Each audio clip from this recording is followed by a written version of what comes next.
प्रवाह नदीच्या काठी आंध्रपूर नावाचे नगर होते. तेथे एक प्रख्यात श्रेष्ठी राहत असे. कालांतराने ह्या श्रेष्ठीच्या घरावर अवदशेची फेरी आली. धनदौलत नष्ट झाली आणि घरातील सर्व पुरुषमंडळी मरून गेली. एक भोळसर बाई आणि तिची नात एवढीच काय ती 2 मनुष्ये कुळात शिल्लक राहिली होती. आपल्या वाड्याच्या मोडक्यातोडक्या भागात राहून ह्या दोघी बाया मोलमजुरीवर आपला निर्वाह करीत असत. त्या काळी आमचा बोधिसत्व एका वाण्याच्या कुळात जन्मला होता.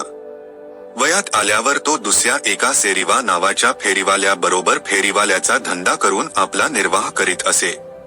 एकदा फिरत फिरत ते दोघे आंध्रपुराला आले. तेथे आपसामध्ये स्पर्धा होऊ नये म्हणून त्यांनी त्या शहरातील गल्ल्या वाटून घेतल्या. ज्याच्या वाट्याला जे रस्ते आले असतील ते त्याने फिरून संपविल्या, वाचून दुसऱ्याने त्या रस्त्यात आपला माल विकण्यासाठी फिरू नये असा त्यांनी निर्बंध केला. बोधिसत्वाने आपल्या वाट्याला आलेल्या रस्त्यातून फेरी करून 500 कारशापणांची विक्री केली. सेरिवा आपल्या हिश्श्याला आलेल्या रस्त्यातून फेरी करीत असतावर सांगितलेल्या श्रेष्ठीच्या मोडक्या वाड्यावरून मणी घ्या, मणी घ्या, नाना प्रकारचे जिन्नस घ्या असे मोठ्याने ओरडत चालला होता. ते ऐकन त्या घरात राहणारी मुलगी धावत जाऊन आपल्या आजीला म्हणाली, आजीबाई, आजीबाई, हा व्यापारी आमच्या घरवरून चालला आहे. त्याच्याकडून काचेचे मणी किंवा दुसरा एखादा जिन्नस मजसाठी विकत घे. आजीबाई म्हणाली, मुली, आम्हाला मिळणाऱ्या मोलमजुरीने आमचा निर्वाह देखील नीटपणे होत नाही. मग आम्हाला मणी वगैरे जिन्नस घेणे शक्य आहे काय? मोडक्या तोडक्या सामानामध्ये एक भले मोठे ताट पडले होते. ते त्या मुलीने आपल्या आजीजवळ आणून ती म्हणाली, आजीबाई, ह्या ताटाचा आम्हाला मुळीच उपयोग होत नाही. मी आज किती दिवस पाहते, हे ताट त्या मोडक्या सामानात पडून राहिले आहे. हे देऊन तो व्यापारी काही जिन्नस देत असला तर आपण घेऊ. आजीबाईने सेरिया वाण्याला बोलावून आणून एका आसनावर बसाव्यास सांगितले आणि ती त्याला म्हणाली, आर्य, आमच्या घरात हे जुने ताट पडून राहिले आहे.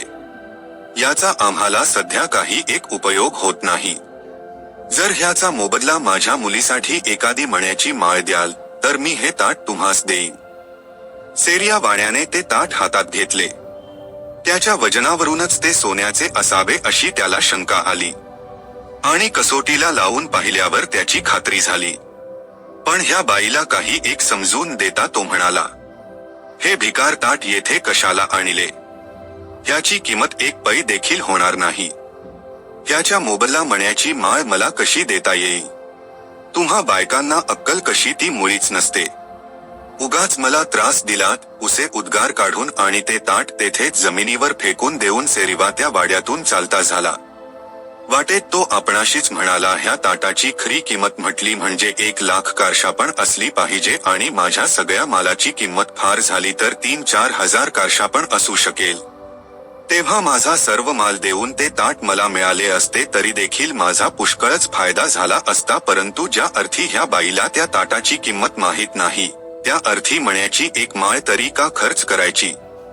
संध्याकाळच्या वेळी पुन्हा येऊन अर्धा कारशापण किमतीचे काही मोडके तोडके कांचेचे मणी देऊन मला ते ताट सहज उपटता येण्यासारखे आहे.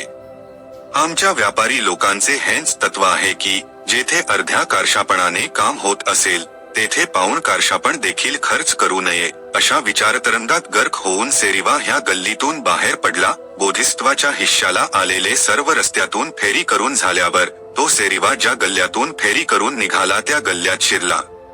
अनुक्रमे तो त्या बाईच्या वाड्याजवळ आला. तेव्हा तिची नात तिला म्हणाली, आजीबाई, हा दुसरा एक वाणी हा रस्त्याने जात आहे, त्याला ते ताट देऊन तो काही देत असल्यास पहा. आजीबाई म्हणाली, मुली, त्या पहिल्या वाण्याने आमची निर्भर्त्सना केली तेवढी पुरे नाही का झाली? आता पुन्हा ह्याच्याकडून फजिती करून घ्याव्याची तुझी इच्छा आहे काय? मुलगी म्हणाली, आजीबाई, मुखचर्येवरून हा वाणी पूर्वीच्या वाण्यासारखा कर्कश दिसत नाही. आमच्या ताटाची किंमत कवडीची नसली तरी तो आमच्याशी सभ्यपणाने वागेल असे मला वाटते. आजीने नातीच्या आग्रहास्तव बोधिसत्याला हाक मारली आणि ओसरीवर मांडलेल्या एका आसनावर बसाव्यास सांगितले. तो खाली बसल्यावर ती त्याला म्हणाली, ह्या जुन्या ताटाची काही तरी किंमत असावी असे मला वाटते. जेव्हा आमच्या घरी ज्या काळी लक्ष्मी पाणी भरीत होती त्या काळचे हे ताट आहे. पण तुमच्या पूर्वी येथे येऊन गेलेला व्यापारी गृहस्थ याची काहीच किंमत नाही असे म्हणतो. तुम्ही हे एकवार नीट तपासून पहा, आणि जर याची काही किंमत होत असेल तर ह्याच्या मोबदला माझ्या मुलीसाठी एखादा मण्याचा अलंकार द्या. बोधिसत्वाने ते ताट कसोटीला लावून पाहिले आणि तो त्या बाईला म्हणाला, बाई, ह्या ताटाची किंमत 1,00,000 कार्शापण आहे. माझ्या जवळ अवघे 500 कार्शापण आहे आणि माझ्या मालाची किंमत फार झाली तर 3-3.5 हजार कार्शापण भरेल. तेव्हा ह्या ताटाच्या मोबदला देण्याजोगे मजपाशी काही नाही. बोधिसत्वाचे सचोटीचे वर्णन पाहून त्या कुलीन स्त्रीला फार संतोष झाला. ती म्हणाली, व्यापारी लोकात तुझ्यासारखा प्रामाणिक माणूस नाही.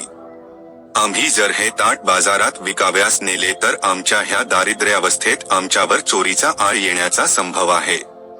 तेव्हा तुला जे काही देणे शक्य असेल तेवढे देऊन हे ताट घेऊन जा. तुझ्या प्रामाणिकपणाच्या वर्तनाबद्दल हे तुला बक्षीस आहे असे आम्ही समजू. बोधिसत्व म्हणाला, माझ्याजवळ असलेला सर्व माल आणि रोकड रक्कम ह्या ताटाच्या मोबदला मी तुम्हाला देतो.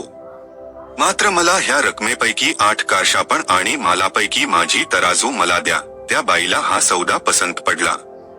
बोधिसत्व ते ताट, आपली तराजू आणि 8 कार्शापण घेऊन नदीच्या काठी आला व ते कार्शापण देऊन त्याने नावाड्याला विलंबन लावता आपणाला परतीरी पोचविण्यास सांगितले. इकडे सेरिवा सर्व शहर हिंडल्यावर पुन्हा त्या कुलीन स्त्रीच्या घरी गेला व तिला म्हणाला, बाई, ते ताट आण पाहू. त्या ताटाची जरी काहीच किंमत नाही.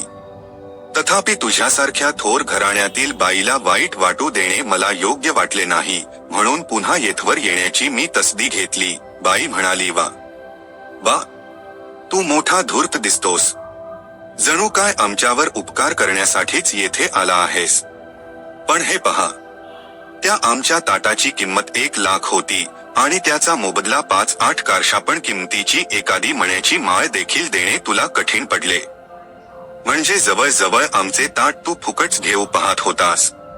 परंतु तुझ्या धन्याच्या योग्यतेचा दुसरा एक सज्जन वाणी येथे आला आणि त्याने त्या ताटाची खरी किंमत आम्हास सांगितली व आपणाजवळ होता नव्हता तो सर्व माल आणि पैसा आम्हास देऊन तो ते ताट घेऊन गेला. तू जर त्या वेळी आम्हास एखादी मण्याची माळ दिली असतीस तर ते ताट तुलाच मिळाले असते. पण अति शहाण्याचा बैल रिकामा, उन्मत्त हे त्या बाईचे भाषण ऐकताच सेरिवा पिसाळलेल्या कुत्र्यासारखा उन्मत्त झाला. त्याने आपला माल व पैसे त्या बाईच्या दरवाजात इतस्ततः फेकून दिले व एक भले मोठे दांडके घेऊन तो नदीवर धावला. बोधिसत्व नदीच्या मध्यभागी पोहोचला होता. त्याला पाहून सेरिवा अत्यंत संतप्त झाला व नाव परत आणा, नाव मागे आणा असे मोठमोठ्याने ओरडू लागला.